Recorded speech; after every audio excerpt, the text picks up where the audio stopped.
أعوذ بالله من الشيطان الرجيم. بسم الله الرحمن الرحيم. الحمد لله والصلاة والسلام على رسول الله.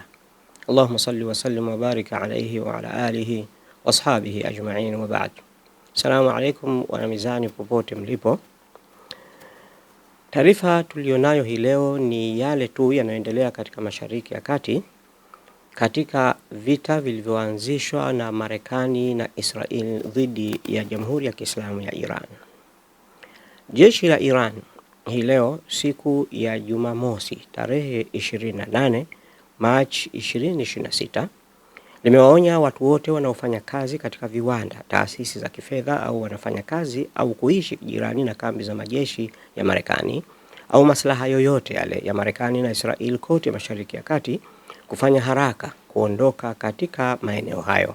Taifa hilo la Kiislamu limeionya Marekani na Israel kuwazisubiri matokeo ya mashambulizi yaliyofanyika katika miundombinu ya Iran kote nchini humo. Kamanda wa kikosi cha anga cha Jeshi la Walinzi wa Mapinduzi ya Kiislamu Brigadia Generali Sayyid Majid Musavi ametoa indhari hiyo katika ukurasa wake wa mtandao wa kijamii wa X kuhusu mashambulio ya Mzayuni na Marekani dhidi ya miundombinu ya Iran, akisema, mlitujaribu mara moja kabla ya hapo. Dunia imeona namna nyinyi wenyewe mlivyoanza kuchezea moto na kushambulia miundombinu. Katika tamko lake kali linalomaanisha ukali wa hali ya juu wa shambulio lijalo, Brigadia Generali Sayyid Majid Musavi amesema, wakati huo mlingano hautakuwa tena wa jicho kwa jicho, subirini, akimaanisha punde tu Tehran itatoa jibu litakalowafanya maadui kujuta kuanzisha uchokozi dhidi ya Iran. Jenerali huyo wa Jeshi la Anga la Walinzi wa Mapinduzi ya Kiislamu ya Iran amewataka wafanyakazi katika makampuni na viwanda vyenye maslahi ya Marekani na utawala wa Kizayuni wanapaswa kuondoka mara moja mahala popote pa kazi zilizo na maslaha ya Marekani na Israeli ili kuepusha maisha yao kutumbukia katika hatari. Wakati huo, Brigadia General Abulfazi Shekarshi ambaye ni msemaji wa jeshi la Iran ameitaka Marekani na Israeli kujiweka mbali kabisa na propaganda za wale wanaoitwa washauri na badala yake kutengeneza hadithi zinazotungwa Hollywood kuhadaa dunia juu ya kichapo wanachopata Israeli na vibaraka wa Marekani wakubali ukweli mzito unaopita katika uwanja wa vita ambao ni kupigwa vibaya sana. Brigadia Generali Abdulfazi Shekarchi amewataka maadui hao kukubali matokeo ya uadui wao na watamke wazi kuwa Irani ni taifa lenye nguvu na ndiyo mshindi katika vita vinavyoendelea kama ilivyoshinda, na hivyo basi kuweka masharti ya kuhitimisha vita, na bila shaka maadui wa Iran ya Kiislamu watalazimika kuyakubali masharti ya Iran. Hapa kiongozi huyo wa jeshi amekuwa akiitaka Marekani kuacha kutoa hadithi na ngano za kutunga katika Hollywood ili kujionyesha kuwa iko katika nafasi nzuri ya ushindi, lakini badala yake itamke ukweli kwamba ina haha kutafuta namna gani inavyoweza kujinasua katika kinamasi cha vita walivyovianzisha wao wenyewe.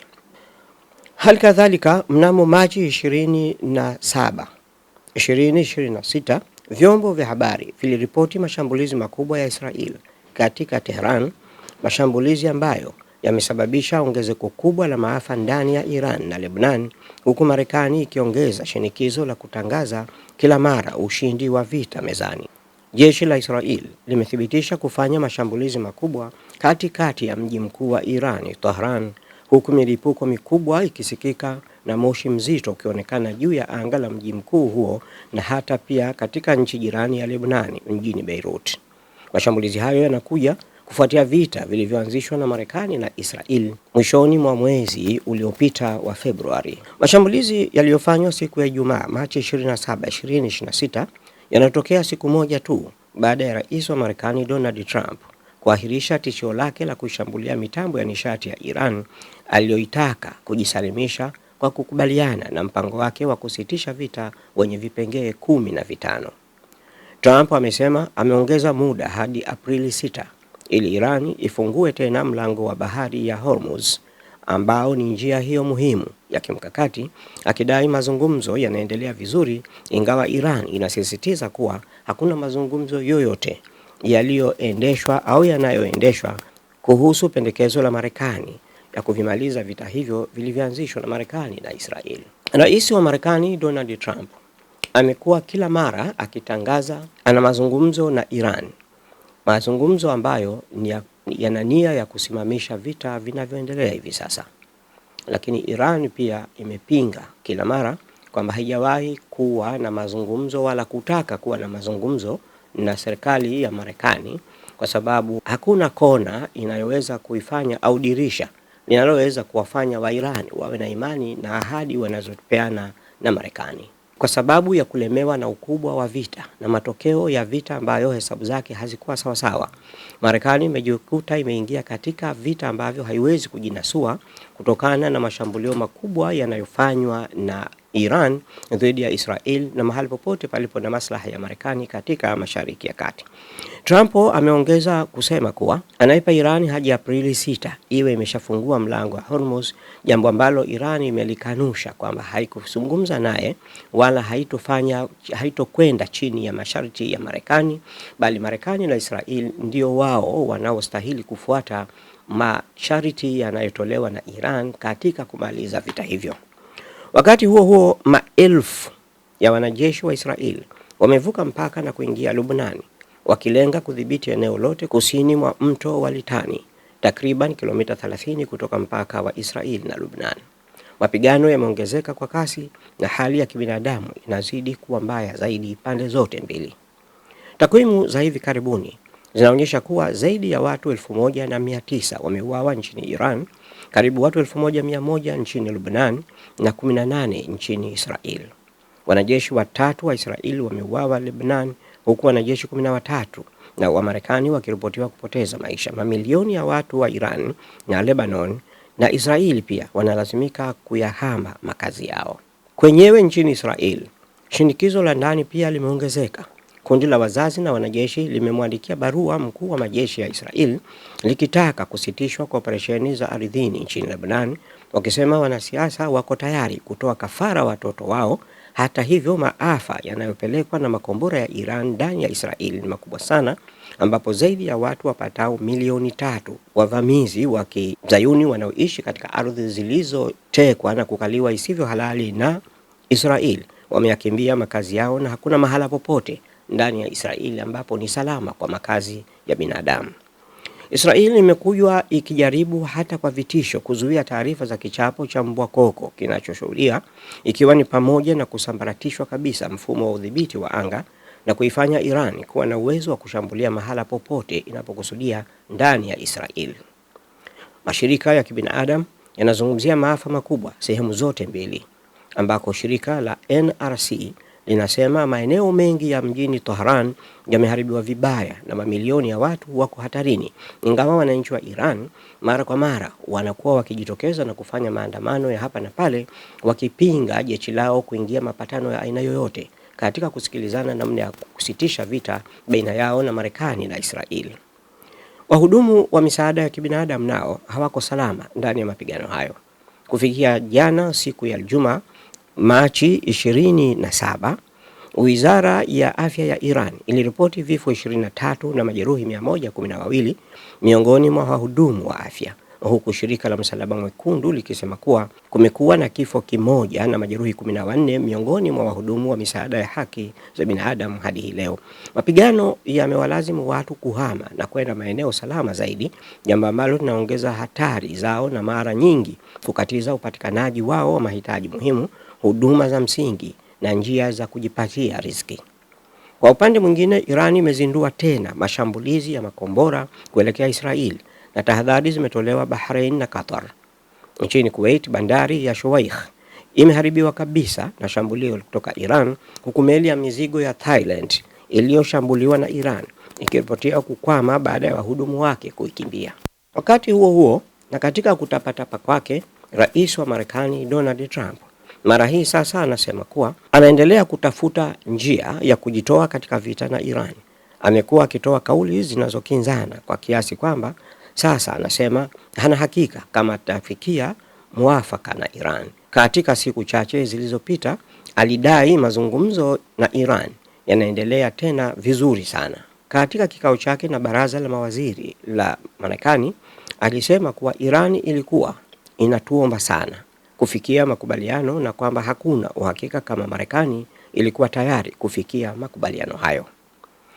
Wakati mwingine Trump amesema mnamo Machi 25, 2026 kwamba Marekani ilitoa masharti yake yenyewe ya kumaliza vita baada ya kukataa mpango wenye vipengele 15 ulioungwa mkono na utawala wa Trump.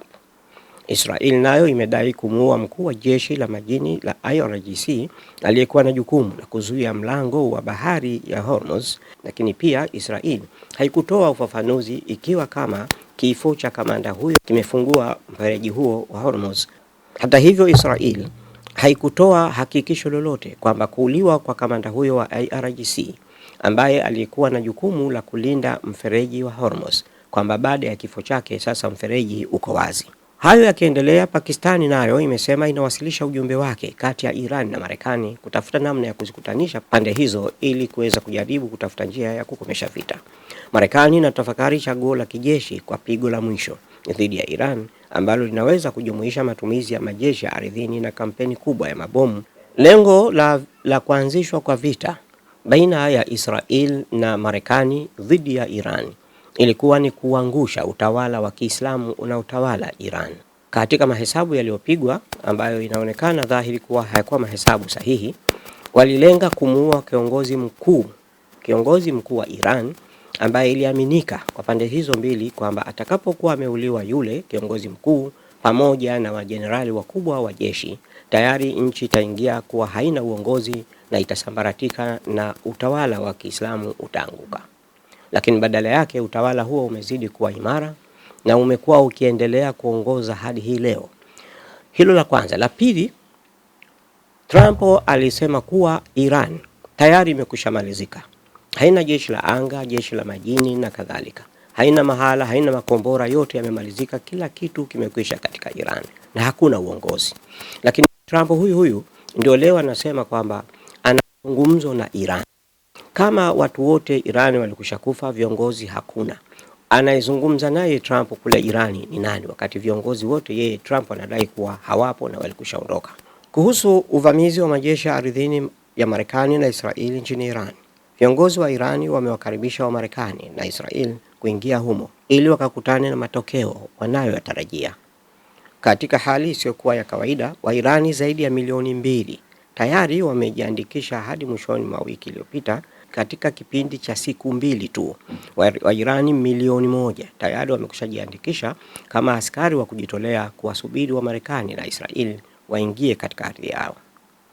Akiwa ametengwa kabisa na jamii na washirika wake wa nchi za Ulaya, siku ya Jumanne Machi 24, 2026, Rais wa Ujerumani Frank-Walter Steinmeier alisema hatua za Trump dhidi ya Iran zilikuwa vita zisivyo vya lazima kabisa na vilivyoweza kuepukika, na kwamba zilikiuka sheria za kimataifa kwa kuivamia Iran. Hali ni kwamba Marekani inapeleka wanajeshi, kama anavyodai wanapeleka wanajeshi Iran ili kuivamia, kufanya invasion, waingie kwa miguu kuivamia ardhi ya Iran. Wameagiza askari kutoka Japan, wana maji ambao ni takriban 1500, na wengine wanatoka Marekani kwenyewe wanakuja pale. Lakini ni lazima kukumbuka kwamba katika nchi zote zile za Ghuba ya Uajemi, ukianzia Qatar, Saudia, Bahrain, Imarati na Kuwait, katika nchi zote hizo ambazo zina kambi za wa Marekani, pale katika kila kambi ukijumuisha wanajeshi wote wa Marekani waliopo katika kambi hizo wanafikia wanajeshi 40,000. Wanaotoka Japani watakuwa wanajeshi 5,000 na wanaotoka Marekani watakuwa takriban wanajeshi 8,000 mpaka 10,000. Ni nini kitakachobadilika? Nini kitakachobadilika katika nguvu za wanajeshi? Ni silaha gani wanazozihitaji ambazo pale walikuwa hawana? Leo hii kambi zote za Wamarekani katika nchi za Ghuba zote zimeondoka. Mashariki ya Kati pale kambi zote zimeondolewa. Wamarekani wamekimbiza vifaa vyao vya kijeshi kupeleka nchi mbalimbali kwenda kuwekeza huko, kuhofia kwamba vitaharibiwa na Iran. Rada kubwa kabisa zenye thamani ya hali ya juu na zenye uwezo mkubwa sana zilizokuwa Mashariki ya Kati zote zimeondolewa. Imebakia sasa wanatupa lawama, wamegeuza utaratibu na kutupa lawama kwa Iran kwamba Iran inashambulia nchi jirani za Kiarabu, jambo ambalo si kweli hata kidogo. Iran imetangaza toka awali, na si kutangaza tu kwenye radio, bali kumtuma mjumbe katika kila nchi moja baada ya nyingine kuwaambia kwamba endapo nchi zenu, nchi yoyote katika nyinyi ambao mmekubali ardhi zenu zitumiwe na Marekani kuweka kambi zao, mashambulio dhidi ya Iran katika kambi yoyote yatakayotokea, hapo ni shabaha halali ya Iran. Kwa hivyo Iran imekuwa ikitoa majibu kwa kila shambulio linalotoka katika nchi yoyote ya Kiarabu, lakini inashambulia maslaha ya Marekani. Inashambulia ubalozi wa Marekani kama mlivyoona juzi, inashambuliwa kambi za Marekani, katika makambi yote takriban yameshashambuliwa, na hivi sasa hakuna kambi yoyote ambayo wanajeshi wako pale na wanafanya shughuli kutokana na makombora yanayomiminika na yasiyozuilika, na ambayo yalifanywa mahesabu tofauti na mabovu ambayo Iran imeweza kuwashinda maadui zake kwa kutumia njia hiyo. Israel nayo imekuwa katika hali ngumu zaidi, kwa sababu mji wa Tel Aviv unaonekana sasa kuwa ni magofu tu yamebaki. Hakuna mahala popote ambapo ni salama, na watu wanakimbia kutoka Israel wanakwenda kusikojulikana kutafuta amani. Wanapanda milima huko, wanakwenda kukaa mahala pasipostahili kukaliwa kutokana na kwamba hakuna hifadhi tena, wala hakuna missiles ambayo inapigwa ndani ya Israel na ikashindwa, kwa sababu mifumo ya ulinzi wa anga katika Israel yote imeharibiwa, haifanyi kazi yote, na wanashambuliwa sasa pia na Hezbollah kutoka Lebanon. Kwa hivyo hayo ndio yanayoendelea huko. Sisi kwa upande wetu tunaomba iwe ni amani, tunaomba vita visimame, lakini Marekani na Israel waondokane na ile hali ya kujifanya kwamba wao ndio wababe wa dunia, na kwamba hawawezi kupigwa, na kwamba hakuna kitu chochote kibaya wala risasi moja inayoanguka katika ardhi ya Israel. Hayo mambo ni hadithi za kizamani ambazo watu walikuwa wanatishwa, na mengi sana yalikuwa yakitoka kule Hollywood, natengenezwa picha ya kuonyesha kwamba Marekani ndio Marekani, ni binadamu tofauti na mwingine. Hata leo mnasikia mji wa Tel Aviv wote umeharibika, lakini wamekufa watu 13 tu. Watu 13 tu ndio wamekufa. Wamekufa majenerali 7 katika Israel, lakini hakuna mahala popote wametangazwa kwamba watu hao wamekufa. Kwa hivyo tumuombe Mwenyezi Mungu amani ipatikane na vita visimame, kwa sababu vita vinaleta dhiki, si kwa wao tu katika eneo la vita, lakini kwa dunia nzima kwa ujumla. Mafuta yamekushapanda bei, biashara zimekushaharibika, bei ya masoko ya fedha zimeharibika, na hiyo ndio athari mbaya ya vita kutokana na hali ya dunia kutegemeana huku na kule. Kwa hiyo hili ni ombi letu kwa Mwenyezi Mungu, na sote tumwombe Mwenyezi Mungu alete ushindi kwa Iran. Alete ushindi kwa Iran kwa sababu imedhulumiwa. Mtu anayepodhulumiwa hajalishi dini yake ni dini gani, awe ni Muislamu au Mkristo, awe hana Mungu. Anapodhulumiwa ni juu ya walimwengu kupenda haki, kuwaunga mkono wale waliodhulumiwa. Wassalamu alaikum warahmatullahi wabarakatuh. Usisahau kulike, kushare, kucomment na kusubscribe Mizani Online TV ili uendelee kupata mfululizo wa vipindi vijavyo.